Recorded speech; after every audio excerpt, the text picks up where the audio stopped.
It's just easier. Oh, Hey, okay, ladies and gentlemen.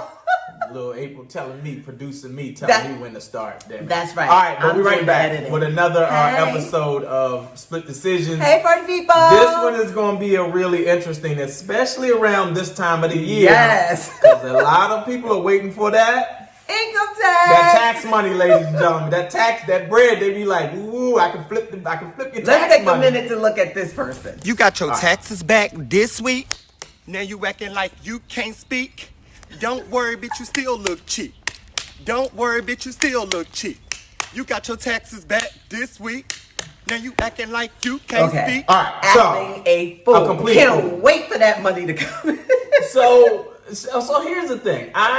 The government, to me, I never understood the whole tax thing. We're going to take a certain amount of your money out of your money and hold it, and then make you fill out some paperwork to get a piece of that money back.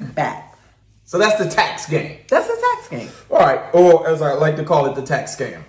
But we've been doing it for so long, and this become like, remember when we was younger, and your aunts would get their tax money, and everybody be looking forward to what they was going to do with their tax money. Yes. Your aunt, like they have these. You couldn't wait too, because that meant a prize. No, it's like little treat. You get a little bag. Yes. But here's like so many different companies market towards people who get their return. They do. Right? You got these car lots that just got your furniture on it. Furniture, appliances, rent-a-center, like the clothing stores. Everything is built around convincing you that you should come spend your tax You know what I hate the return. most? What's that? The people that give you a check before your money even comes. Yeah. H&R Block Like, and all of these different companies. You gonna give me they'll the money? front you some money based on your tax return. It's and just it's horrible. predatory. It's another form of predatory lending. So listen, but you didn't say it. I got to it first. But I'll let you say it. Go ahead and say it. Predatory lending. It is. It's like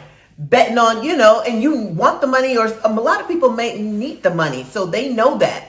So they're going to give you a little piece, and then when it comes in, I'm quite sure it's charging you something to get that money up front. And you'll take it because you want it. They'll say the VIG if you're dealing with some Italian bookies. What's the VIG on it?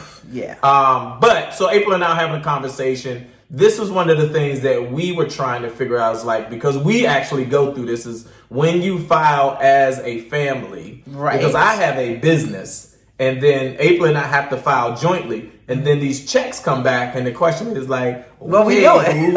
Whose money is it, and where does that money go? What does it go towards? Some of it came from my business. My business had a write-off. So our question is, in your family, if you are married, or if you're in a significant relationship, you have a significant other, right. How do you all decide who gets a say in what that check goes towards? Correct. What's the process? If you're single, it's a lot easier. You get to decide what you want to do with your money. Vacation. But even for the singles, what do you decide you want? How do you decide what that money is going to go towards? Right? Do you treat yourself every year based on your tax return, or are you more responsible and go, oh no, I'm going to use this to pay down bills or something?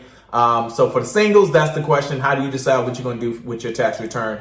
And for couples and married people, how do you decide who gets to determine what that money goes towards? So that's the split decision questions, and we'll see you on the next episode. Bye. Y'all be careful with that money.